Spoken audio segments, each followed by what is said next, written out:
Hello and welcome back to another episode of the Weekly Waypoint. Today we are playing Grid Autosport, the third game in the crazy, wacky, zany, every game is a little bit different series that is Grid. I was about to say that once again, this is a game which has been delisted and that you can no longer purchase, however, that's not strictly true. On Steam, and assumedly on PSN and Xbox, whatever, yes, these are delisted. They originally came out in, 2014? In fact, when I first loaded this game up a few weeks ago, it had my old save file on it, and it asks you what age you are, and it was 16 to 20, and I went, oh, and I dialed that up to 21 to 30, and next year I'll have to dial it up again. Yes, a quick Google reveals that this game came out on the 24th of June 2014, and doesn't it look lovely for the era? Hasn't it aged surprisingly well? I mean, consider that this game came out on PS3 and Xbox 360, and by the way, yes, I'm definitely having trouble getting used to the handling of this particular vehicle. But yeah, I think this game holds up remarkably well graphically, at least on PC, and I'm guessing it must scale pretty well too, because I had some screenshots from when I played this back on my laptop back in the day, and it looked pretty grungly, pretty snatchy, pretty, you know what I mean, pretty crunchy. But yeah, 2014, and what I'm getting at here, after this big long tangent, is that actually, they re-released this game 5 years later, in 2019, for the Switch. And no, this is not the Switch version we're looking at, we are looking at the Steam version. And you can still buy Grid Autosport on Switch. In fact, it is currently in the Switch summer sale for 15 quid. I don't know how much longer it's going to remain on sale. In fact, if I had to make a guess, I would say it might be being removed in September of this year, because that would be... oh wait, that would be 6 years, not 5 years. Yeah, what am I talking about? I don't know. Either way, it might be being removed soonish, just because it's been up there for a while, and racing games live temporary lives as digital games, as we all know. In fact, Project Cars 3 is being delisted in August, so if you want to get your mitts on Project Cars 3, I guess now wouldn't be the time, because they haven't exactly put it on sale, but maybe keep an eye out. August 24th is when that's coming off sale, I should specify. But anyway, let's talk about Grid Autosport, the game itself. It is probably my favourite in the entire series. It is a little bit more sim than Grid 2 is. It's probably a little bit more sim than most of them are, but let's not split hairs here. It's still simcade. It's still pretty arcadey in terms of its handling and its racing in general. It just feels more solid in terms of handling. It feels more realistic, although that's coming from a person who's never driven a car before. But compared to the more realistic racers, it feels a little bit more like those than it does like, you know, Grid 2. And personally, I love the open wheel racing in this game. We go through a few different disciplines in this video. I did not get touring in because I did record a match, and honestly it was kind of boring, and for some reason I don't think the game looked very good in the San Francisco level at daytime. Like, I think this game has held up pretty well graphically, as I've already said, in most places, but for some reason that track looks kind of rough. In terms of lighting, anyway, and I have advanced lighting turned on. But yeah, I really like the way this game divvies up the different disciplines and kind of lets you chase a specific one if that's your bag, or progress all of them in individual order. Just like with Grid 1 and Grid 2 as well, I find the menus to be weirdly they're kind of snazzy in this one comparatively to the previous ones, but just the general presentation of this entire game feels really nice, and I think that's something that we do lose going forward, sadly. It becomes a bit more generic, I would argue. But yeah, I'm not going to linger on this for too long, but Grid Autosport is an absolutely solid racing title that still holds up today, so if you've got it, congrats. I'm probably just gonna load this up and play it occasionally if I feel like playing a racing game. Like, this is probably sacrilege to people who like the Formula 1 games, but I wish Formula 1 games played like this, instead of a more simmy, serious feel that they actually have from what I've tested out. I mean, it could be a little more simmy, but yeah, in general I swing more this way in terms of racing games. But yeah, just as a reminder, Grid Autosport, 15 quid on Switch right now. Assumedly, it's one of the ones that goes forward to Switch 2 as well, because 99% of them are, though it's probably worth looking that up. I looked it up recently for another game and I did not see Grid Autosport on the list of uncompatible games. That's not a word. Sorry, I got distracted. I could hear children screaming. What's going on over there? I'm going to assume that's nothing horrifying. That's what you get for having your windows open. Anyway, I come bearing first impressions of a video game that I'm playing for the first time. Are you shocked? This is shocking. How rarely does this happen, I know. But I mentioned, didn't I, that I was looking at the Switch Summer Sale. In fact, I'll shift these notes around, we'll talk about this first. And that's because, you know, I've talked about moving away from Xbox Game Pass over the last few weeks, right? As kind of like a knock-on effect of that, I've been using my Xbox less and less. And, you know, I'm kind of looking at my Switch. I've been thinking about the Switch 2, obviously, which I don't have yet. I heard about the Switch Summer Sale and I went, I guess I should just look and see what's going on there. Why not? Let's have a quick mosey on over here. Because for the last however many years, I have been using the Switch primarily as a first-party machine. And yes, the game that I have first impressions to talk about is a first-party title. It's probably in the title of this video. We'll get to it, I promise. But I was looking at the eShop, which is red now for some reason. It was orange and now it's red. Huge updates, huge shake-up on the Nintendo side of things. And I was looking at the deep discounts of games which, to be perfectly honest, I have elsewhere. But it's the kind of deep discounts where you're like, sure, I could pick that up for that price literally for the sole benefit of having it over here, having it in handheld mode. We're all gamers here, right? I don't have to explain this to you. And I ended up picking up the Diablo bundle of Diablo 2 and 3, where it's basically the price of Diablo 3 on sale, but you also get Diablo 2 with it if you get it as a bundle for no additional cost, sure. Because right from the day they released Diablo 3 onto Switch, I've always kind of wanted to play it there. It feels like the perfect Switch game. You know, I've spent hundreds of hours in Diablo 3. It has nothing new to show me. Diablo 4 is out now. Diablo 2 Remastered is a newer game. But hey, if I just want to load up a portable console and kick some demon ass, I can do that now, and it feels really good to play it over there, honestly. My only criticism is it's a bit of a small screen for the interface they've got going on, but in general, the console version of Diablo 3, if you're not aware, is incredible. Technically, it's the first way I played that. I played the PS3 demo before I ever got it on Battle.net. The other game I picked up for super duper cheap was Burnout Paradise Remastered. I believe it's just called Remastered. But that actually kind of was a worthwhile purchase because I only ever played the remastered version on Game Pass. I never owned it, and I never owned the DLC of the original version because it stopped being sold by the time I played it there. And I have had such a nice time just playing Burnout Paradise, again, in handheld mode. Here's the thing. Because I like to record clips of my gameplay, I mostly have not been playing my Switch in handheld mode. And yeah, when you play Burnout Paradise docked, it looks a little grainy. It's got the Switch 1 effect, the 720p look to it, but when you play it in handheld mode, it looks fantastic. It reminds me of when I used to play Burnout Legends on my PSP long ago, but I have a very fond nostalgia kind of brain for Burnout Paradise specifically, because it was the first game I ever played in HD. When I first got my PS3, and that was years after it came out towards the end of its life cycle because we're a bunch of fucking paws, couldn't take a second job to afford my PS3, I was a child. When I first got my PS3, I was still playing it on a CRT for a little while, and it wasn't until I took my PS3 over to my sister's when I went to stay with her for a while and plugged it into HDTV and booted up Burnout Paradise that I went, ooh, games are pretty nowadays. I was kind of blown away by it. And also, another fond memory of Burnout Paradise, I remember my friend playing it on their PC and they streamed it to me, their gameplay.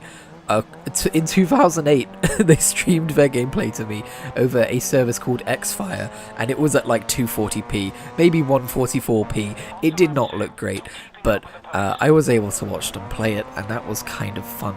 We were really cutting edge, we were really ahead of the curve there. Boy, did they crash a lot. I also have fond memories of the YouTube channel Achievement Hunter, who got their start in Burnout Paradise and would occasionally do anniversary videos in that game as well. So Burnout Paradise is just like this microcosm, I'm using that word for the second time ever, I don't know if I'm using it correctly, of all these wonderful feelings I have from the early 2010s and a little before, I guess. And it's nice to have it in handheld form, in this little device next to me that I can just pick up and play whenever I like. Fine, we'll talk about Metroid Prime. For 23 years, wait, let me check that. For 22 years and 8 months, to be specific, I've been kind of side-eyeing Metroid Prime and going, that sure does look like a game I would enjoy. I know they're different kinds of games, but I grew up with Ratchet and Clank. I was a huge Ratchet and Clank fan, and the same part of my brain that loves Ratchet and Clank is the same part of my brain that wants to play Metroid Prime, where I get to go to this alien world and explore it and get upgrades and fight aliens and just the general vibe. Obviously it's different, but for some reason my brain connects the two, okay? Don't look at me like that. And I was waiting for the right price. The right price was already kind of the launch price for Remastered, but it went on sale for like 26 quid, and that's the main thing I got. And yes, turns out I do like Metroid Prime very much, thank you for asking. I'm probably only about 2 hours in. I've done what feels like the bulk of the first real main area you get to, because obviously you've got the spaceship at the start, and then you've got kind of like the Talon overworld, and then you go to what feels like the first kind of area. I've got the missiles back, I've got the morph ball back. I guess I should also say for clarity, I've never really played through any Metroid game. I've played a tiny bit of one of the ones on one of the virtual consoles, but I got lost and fed up pretty quickly. I really want to like Metroidvanias, but I always end up getting lost and fed up pretty quickly. But Metroid Prime has one of the best 3D maps I've ever seen. If you've ever played Doom 2016, it basically took its map system from Metroid Prime. Except even then, something about Metroid Prime's map feels tighter, and it's so nice entering a room and watching it become orange and knowing that you've been there before, and you can kind of see like the little tubes coming off the side and you're like, okay, I need the morph ball to go through there. I've actually started taking notes because each area has its own tiny little name, and you can, I don't know why I said tiny little name, I meant tiny little room, has whatever. I've started taking notes, so if I ever come up against a barrier of I don't know where to go from here, I stop, I write it down in my phone, what upgrade I need to continue, then I leave, so that I don't end up backtracking endlessly and getting lost and getting fed up and wandering off like I tend to do. YouTube is in its whiteboarding era. I might as well follow suit. I'm nothing if not a bandwagoner. But yeah, everything about Metroid Prime, especially just the vibes, the soundtrack, the art style, just everything about it is so good. And I know that it's an experience that I'll never get to have for the first time again, and I know it's a very limited experience, you know, like, sure, there's replayability, but that's usually in terms of getting a better time, right? It's one of those games where, yeah, it's 22 years old. It doesn't feel it, by the way, and that's not just the slightly touched up graphics talking. It feels, I wouldn't say like a super ultra modern game, but if it came out today, I wouldn't be surprised. If I knew absolutely nothing about the series and someone put this in my hands and told me it was Metroid Prime 4, sure, after a few hours I might have clocked on to like, are you sure? But you know, it would take a while. What was I saying? Oh yeah, this is one of those games that as I'm playing it, I'm going, man, I wish I had this as a kid, because I know it would have been in my all-time childhood favourite games. The last time I felt that way about a game, oh god, what game was it? It might have been Final Fantasy II, or one of the Dragon Quests? It's kind of a weird thing to say, right, because it's almost insulting. It's like, well, why would you need to have played it as a kid? You're playing it now. Are you saying you would have to be a child to enjoy it? That's not what I mean. I just mean, I know that it would have endured in my memory since then because of how good it is. And also, you know, you engage with things differently as a kid. I would probably have done so as a kid and explored it more fully. Even though I'm not exploring it more fully. You know what I mean? It's kind of a weird thing, but you get what I mean. It was Wipeout Pure. It was Wipeout Pure. I remember now. I wish I had Wipeout Pure on PSP as a kid. I would have played that game to death. Anyway, I don't have too much more to report about Metroid Prime, because again, I'm only a few hours in.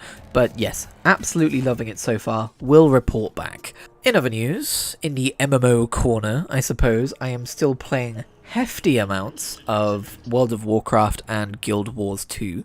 In World of Warcraft, I just finished up my last week of mount farming for the Collector's bounty buff, which is now going to be going away for who knows how long. most of the community seems to say once per expansion is a good kind of rotation period for this event, and I think I would tend to agree. I got a few mount drops from this event. My favourite was Invincible from Wrath of the Lich King from Ice Crown Citadel. I've been trying to get that mount to drop from the Lich King for literal years, for about as long as I've been playing the game, so it felt very good to finally get that. I did also, for the first time, start farming some of the more recent raids, like the Shadowlands raids for mounts, and I actually really enjoy farming old raids for mounts and transmog. It's one of my favourite things to do in WoW, so it was nice to have an excuse to do that and to also branch out. But to be honest, the bulk of my time this week in the MMO space was playing Guild Wars 2. I believe last time we talked I mentioned that I was playing through Heart of Thorns. That is now wrapped up and finished. Maybe I did talk about finishing Heart of Thorns. Either way, I've been playing through Living World Season 3. I have just now started episode 5. I will not be talking spoilers of any kind, but I do really like how each individual episode has its own area now, its own zone, and its own zone has its own kind of gimmick, its own kind of mastery thing that you're unlocking for it. I think episode 5's zone might be my favourite of the bunch so far. It's absolutely gorgeous, and while it's potentially annoying to traverse in terms of verticality, it's no tangled depths. We'll see how I feel about it by the end of the episode, but yeah, it's been really cool to go to all of these different places that don't necessarily have to be linked up thematically as one giant jungle, for instance, like with Heart of Thorns. I've been getting to understand some of the systems behind the game a little bit more as well, such as crafting and why you might want certain materials, the best way to salvage things, and so on and so forth. Something I will note about Guild Wars 2 is that it has an inventory management system, which could potentially be really annoying because you do spend a decent amount of time trying to figure out what you need to keep, what you need to throw away or sell or salvage or whatever. But I would argue that's actually part of a rewarding gameplay loop within Guild Wars 2, and it feels satisfying to take the time to go and be like, alright, what are we doing with all of these pieces of unidentified gear? Working out that, oh okay, I need to salvage these ones and check these ones whether they're going to sell for a decent price on the trading posts, and then maybe sell the crafting materials they salvage into or keep them for myself for later down the road, that kind of thing. Maybe it's just the way my brain works, but I found it really satisfying, whereas I feel like when I've got really full bags in World of Warcraft, for instance, it's always just really annoying and a headache, and it happens too quickly, and why do I have items from Shadowlands in my bags, and that kind of thing. Why do I still have to go all the way to my Covenant Sanctum to deposit Anima? Why can't you just let me right click it and get it? It's not going to break my immersion, Blizzard, I promise. I also level 80 boosted my Norn Guardian Bardic Ursol, and if that sounds like I spent money, no I didn't. I mean technically I did, but they're pretty liberal with the XP boosts in Guild Wars 2 because leveling to 80 isn't really that important. Like, it's all endgame whether you're leveling or not. And so whenever you buy an expansion, they throw you a level 80 boost for free. And I had one hanging around. And I just really like the idea of the Guardian in Guild Wars 2. It's very knight in armor and all that stuff. Like, yeah, I main a human female necromancer, but sometimes I want to be a big, giant, chunky man wielding a hammer smacking things, It's good to have both of those options available to me. I've also been kind of making strides towards, I'm going to be unlocking Reaper on my Necromancer soon, and so looking into a build for that and the kind of gear I might need and the way I might start acquiring that gear. And that reminds me of when I did that for my main character in The Elder Scrolls Online, the other horizontal MMO that I've spent a bunch of time in. And I think there's something very satisfying about gearing your character in a horizontal MMO because it usually turns out to be quite a long project, especially with Guild Wars 2 as well. I know they have that legendary system. Currently I'm just looking into Ascended gear, and it's nice to kind of like go out and get the things you need and slowly build up your character to how you want them to be, and then to know that that's not gonna be overwritten in a year or two when the next expansion comes out, It makes me care about gearing in a way that I haven't cared about gearing in World of Warcraft for a very long time. By the way, sorry if I keep comparing Guild Wars 2 to World of Warcraft and going, this does this better. It's just a symptom of me having played so much WoW. It's like my main MMO, my default MMO. I'm going to be comparing most things to it. I still love WoW, don't worry about it. I suppose this is also a good time to talk about the fact that I've been making shorts out of my content once again. That's right, months of completely dried up views on the channel finally kicked my butt into gear to go and do what YouTube really wants us all to do, and that is make shorts. I can make a half-an-hour World of Warcraft video that 10 people will watch some of, or I can make individual clips out of various moments in that same World of Warcraft video, and usually about 1,000 people or more will see each individual clip, except for when YouTube arbitrarily decides not to show a short to anyone and it gets like literally single-digit views. I don't know, man, the algorithm's so fucking dumb. I didn't even say I swear, I didn't say a weird opinion. I don't know why that happens. It just does. It's unexplainable and we just have to deal with it, I guess. This is the world we've found ourselves in. Usual disclaimer, I don't do this for views, but it's nice when I don't feel like I'm being suppressed actively by an algorithm that I'm not going to get details about what it wants from me. Not that I would necessarily do what it wanted from me in the first place, but you know, we need an alternative to YouTube, man. But yeah, I was reminded of how fun the short creation process is. I mean, they still haven't updated it years after introducing it on mobile, and Vegas Pro 14, my video editor, hates trying to make vertical videos. I don't think it knows that they exist. In theory it can do it. Every time I try it crashes, so I have to rely on YouTube's own remixing system, and that is rubbish because when you stop the video it actually cuts off like anywhere between a second to half a second early, so you have to try and account for that and guess. And if you're ever wondering why some of my shorts look like they've been sloppily edited, it's because that's the best I can feasibly do with that system. But it brings in viewers and subscribers, and it gets people to check out the main videos themselves a little bit more, so I suppose I shan't complain too much. There's always been something satisfying to me about scheduling a bunch of short videos daily far into the future. I used to do it with a DVR Clips channel. I talked about it near the very beginning of the Weekly Waypoint. There was a point when my Clips channel was like over a year into the future scheduled of daily videos. I don't think it was daily, it was like twice a week. And then it was just a pleasant surprise to me who, yes, admittedly enjoys his own content, otherwise why would I be making it, right? Let's admit that. To be surprised by, oh yeah, I made this a few months ago, and watch it back and go, oh yes, that was a good one. What a fun memory I made there. I don't think you'll ever really see a Weekly Waypoint short because I don't really see how they could be... I don't know, I talk about things. I might consider trying some Weekly Waypoint shorts and see how they do when I talk about an opinion about a thing. Maybe it'll work out, but yeah, for the most part I just want to take what my edited videos are made up of and break them back down into individual shorts.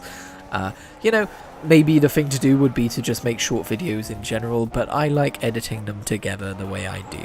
We've still got that artistic integrity to consider, that damn nuisance. I won't bow to the whims of some unfeeling algorithm. I'll do my own thing, and then complain that my own thing isn't being boosted by the system. Yeah, hobbyism. In one final random bit of I just noticed this is happening, what's with this narrative about World of Warcraft players fleeing to old school RuneScape, and then RuneScape experiencing a sort of golden age of player count and updates? I'm not really in a RuneScape mood, especially with the mod North cancelling certain events thing. His neutrality is so brave and genuinely neutral, so on and so forth. But why would WoW players be flocking to old school RuneScape? Is it a Classic thing? Is it because people have been wanting Classic Plus and we're not getting Classic Plus? I'm confused about that. I just happened to tab out and see a video about it. I was like, oh hey, I have a few seconds I can fill. Sure. Anyway, with that random aside, we are now done. Thank you very much for tuning in to this episode of the Weekly Waypoint. Subscribe for more if you like. If not, I don't know, bye. That wasn't my usual sign off.